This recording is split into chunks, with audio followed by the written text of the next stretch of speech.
Último bloque de Imagen Platense Noticias en este magazine y como es habitual, todos los días jueves hablando con un coach, en este caso Pablo Rodríguez, nuestro coaching habitual de los días jueves.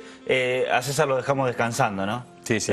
Necesitaba un descanso. Y unas vacaciones, sí. Unas vacaciones, eso dijo, eso Sí. pidió. Bueno, con un tema hoy que me parece es ideal para el Día del Amigo, porque más entre los hombres, creo que es una cuestión que se mira de reojo, ¿no? Como que, bueno, pedirle perdón a un amigo, mejor se lo doy a entender y que se solucionen las cosas. Por ahí me parece que entre las mujeres es como más directa la cosa. Pero bueno, vamos a hablar del perdón. Así es. Bueno, ante todo, muchas gracias por la invitación, Martín. Buenas tardes. Feliz Día del Amigo para todos. Sí, el tema de pedir perdón, yo no sé si hay diferencia y hasta dónde entre hombres y mujeres, ¿no? A mi modo de ver, por lo menos es una cuestión humana, y lo tratan las religiones, es una cuestión de moral, digamos, pero desde el coaching tiene su forma particular de abordarse. ¿Cuándo hace falta que entre a jugar el perdón? Perdón ahora digo, por una carraspera que ando con una angina y puede repetirse. Cuando se supone que hubo algún daño o un perjuicio de una persona hacia otra, o puede ser a mí mismo también. Entonces el perdón parte primeramente de un juicio, de una evaluación de que hubo un daño, lo cual a veces es relativo, porque considerar algún daño depende de cómo yo lo vea, ¿no? Claro. Entonces, depende de cuál fue el hecho, depende de cuál es mi vara para medir daño, cuán grave fue ese daño o perjuicio, depende también en qué dominio se haya producido, y entonces a partir de ese juicio, si yo sostengo ese juicio de que hubo un daño o perjuicio, luego entonces atribuyo una culpa, una responsabilidad a la persona que hizo lo que terminó en un daño. Y si yo tengo ese juicio, ese pensamiento de que me perjudicó, me dañó, entonces eso da lugar luego a alguna emoción, que puede ser de enojo, puede ser de resentimiento, puedo victimizarme, sentirme que es víctima, que la otra persona me hizo mal. Puede haber emoción de impotencia, ¿no? Y si yo lo sostengo a lo largo del tiempo, eso se transforma en un estado de ánimo, de resentimiento, de amargura. En algunas ocasiones hay personas que consideran que ese daño fue muy grave y entonces el enojo, la emoción es persistente, y puede convertirse, puede llevar a un deseo de venganza, de desquite, ¿no? De que el otro pague por lo que hizo.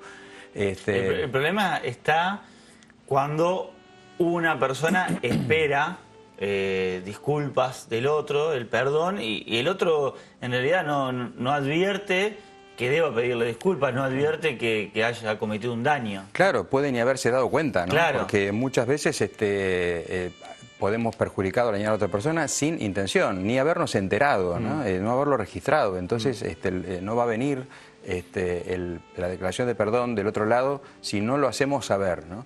Pero el asunto es cómo lo hacemos saber. Lo hacemos saber enojados, ofendidos, exigiendo una reparación y un enojo, o comunicando qué fue lo que me hizo a mí, qué fue lo que me pasó a mí con lo que vos hiciste, cuál fue la consecuencia y cómo me sentí ante lo que vos hiciste. Eso se puede conversar y podemos encontrar una apertura, una disposición de la otra persona que capaz que no estaba enterada o sí, pero no le había parecido tan grave, a disculparse, a declarar perdón y reparar de alguna manera el daño que había hecho. Muchas veces lo que sucede es que el perdón es más como para liberar culpas que el hecho en sí de, bueno, ofrecerle unas disculpas a la persona a la que se le haya causado el daño. ¿Se entiende? Digamos, es más desde uno que desde el otro. ¿Como una formalidad, decís? Sí, claro, es decir, bueno, cometí un error, pido disculpas, pero no pensando en el otro. Bueno, pienso en liberarme liberar mi culpa del daño que cometí. Bien, esa es una parte importante y no es menor. Ahora, con respecto a lo que decís de no pensando en el otro, hay una postura ética que es que todos somos responsables de nuestras acciones y de las consecuencias que producen nuestras acciones en la situación y en las personas. Esto es una postura ética, como tal no es la verdad, sino que es algo que se asume.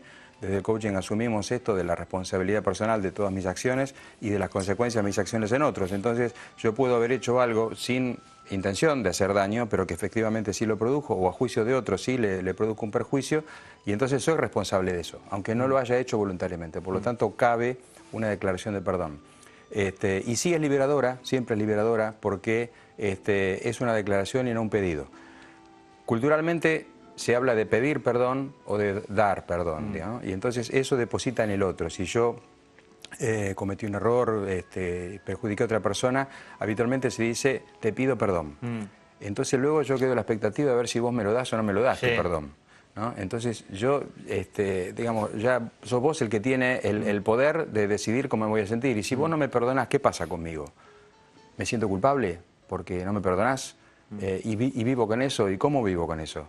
Entonces, la declaración es un acto lingüístico que no es como el pedido, que yo necesito algo que vos me lo des, pues yo te puedo pedir una lapicera y vos me la das, yo no la tengo, cuando me la das vos ya no la tenés más, ahora la tengo yo, sino que el perdón es algo que se declara, es una declaración, es como decir gracias, es como decir por favor, ¿no? Es un acto lingüístico que produce en sí mismo un hecho. Lo produce, es como una declaración, también es como declarar tu amor a una chica, o como cuando un cura dice yo te bautizo, con el acto está, con decirlo está produciendo un acto. Bueno, pero ahí no tiene que ver con esto que recién te planteaba, de decir, bueno, yo te doy mis disculpas y en realidad no me interesa si vos me las das o no. Yo te ofrecí mis disculpas y listo, cumplí con lo que amerita moralmente o éticamente. No va por ese lado si yo no espero que vos aceptes mis disculpas. No necesariamente, porque como te decía, la declaración como acto lingüístico, además, esto sí no lo dije, lleva consigo un compromiso. Y el compromiso es de actuar en consecuencia con lo que declaré. Si yo declaro, por ejemplo, yo quiero viajar a Brasil, a conocer, que no conozco Brasil. Entonces, luego, para que eso ocurra, yo tengo que empezar a hacer algo, averiguar los medios de transporte, cuánto cuesta, ver en qué época del año, hacer una reserva, tal vez de alojamiento, de pasajes, preparar las valijas. Si yo no hago nada de eso, el viaje no va a ocurrir. Sí. Entonces, el compromiso de una declaración es actuar en forma consecuente con lo que se declaró. Si yo declaro perdón, eso implica que yo me estoy sintiendo responsable de lo que hice y también lleva consigo un compromiso de actuar para reparar de alguna manera ese daño, estos perjuicios que se causó. Entonces ahí es donde estoy siendo consecuente con mi declaración. Si yo lo digo perdón y realmente no me siento responsable y luego no hago nada para reparar el daño que hice, entonces es más una declamación que una declaración. ¿Se perdió hoy el pedir perdón? No lo podría generalizar. Yo creo que en la medida que sigue habiendo gente que perdona y que declara perdón o como lo haga, ¿no? A veces pidiendo perdón, eso sigue estando. Vuelvo al inicio de la charla. No es una cuestión de género, pero hay algunas cosas que tienen que ver con el género, con formas, más allá de que estamos generalizando, obviamente. Sí, no es que todos los hombres son de determinada manera, ni todas las mujeres, si no sería muy aburrido. Por suerte, esto no ocurre. Pero en líneas generales, me parece que entre los hombres, no digo el hombre con una mujer, que se puede dar, pero me parece que entre los hombres es como que está mal visto, ¿no? Como que tiene mala prensa. No digo que no exista, pero como se decía antes, hoy se lo analiza desde otro lugar, pero espero que se entienda, como que no es de hombre pedirse perdón, ¿no? Es algo muy antiguo, pero me parece que todavía sigue instalado, aunque no se lo diga de esta manera. Y entre la mujer sí. Sin embargo, me parece que el hombre es de, bueno, da mucho más rápido vuelta a la hoja, la página, y sigue.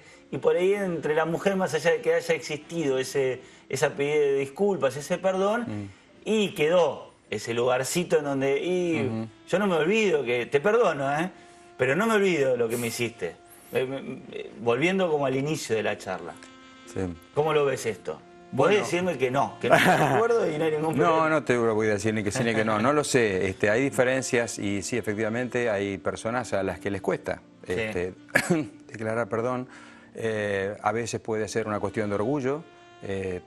Puedes pensar que no es hombre o que no corresponde a tu dignidad, qué sé yo, de adulto ante un niño, una persona más joven, o de profesor ante un estudiante, o de jefe ante un empleado. Entonces puede haber algo así de pensar que me estoy rebajando por pedir perdón. Pero todo depende también de cómo lo veas, porque si lo ves como algo que vos tenés que pedir al otro, entonces lo ves como bajar la cabeza y estar esperando que el otro te dé algo. La declaración de perdón es un acto soberano, digamos, de cada individuo, porque es inherente a la dignidad humana. ¿Y el exceso de pedir perdón? ¿Cómo sería eso? Todos los días le pido perdón a alguien. Porque, bueno, un día a mi jefe, otro día a mi mujer, otro día a un amigo.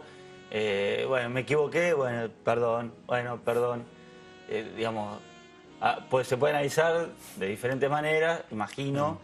Una de ellas puede decir, bueno, termina hasta siendo como un escudo protector y bueno, te pido disculpas, ya lo hice y el día de mañana vuelvo a pedir perdón y listo. Bien, ¿y cuál sería la medida justa de pedir perdón? No sé si existe. No, usted es el Bien, no, yo pregunto, planteo el escenario.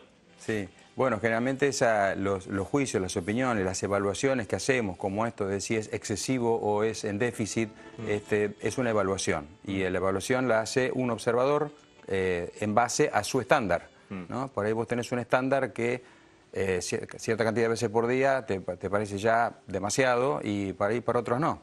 En principio yo acostumbro declarar perdón todas las veces que yo siento que corresponde, que me entero de que perjudiqué en algo. Y bueno, a veces también culturalmente puedo decir que digamos perdón muchas veces. Por ejemplo, yo dije perdón porque carraspeaba y no le estoy diciendo dando a nadie, pero es como una cosa que culturalmente también decimos perdón. Yo no siento que haya un exceso. Sí, es importante que sea sentido, digamos, ¿no? Que no sea una mera formalidad, sino que sea sentido y que haya un compromiso de luego actuar de otra manera. Y otra cosita que quería agregar es que el perdón puede ser que perdonemos a otro que nos hizo un daño, puede ser que nosotros declaremos perdón a otra persona, insisto en esto de que desde el coaching no hablamos de pedir perdón, sino declarar perdón a otra persona a la que supuestamente nosotros le hicimos un daño, pero también está el perdonarme a mí mismo, porque a veces podemos cometer un error y nosotros mismos no perdonarnos. Puede ser que la persona a la quien perjudicamos, perjudicaste a un amigo, entrañable, me acuerdo yo de una vez que le fallé siendo ayudante en la facultad a un profesor que me pidió que lo cubra porque él no podía ir a dar una clase y me olvidé. Y yo a ese tipo lo admiraba, era una persona extraordinaria. Y yo decía, no le puedo haber fallado a Piqui. No, a cualquier otra persona, pero no, a él justo ¿cómo le voy a fallar a él? ¿No? Y bueno, me costaba perdonarme. Y puede ser esto, que el otro te perdone, pero vos no te perdonás. Y eso es importante también, porque el perdón, como vos dijiste, te libera de la culpa, te libera de andar arrastrando o la culpa cuando vos sos el que cometió el acto que ocasionó un perjuicio, pero también te libera del enojo, del resentimiento y de la amargura cuando vos fuiste la persona perjudicada y perdonás a otro. Siempre el perdón libera a aquel que lo declara. Sea te perdono, me perdono o perdón, en cualquiera de esos casos, el que lo dice es el que se libera de una emoción que generalmente es de cierre de posibilidades, que no es agradable andar llevando como esta que acabo de mencionar.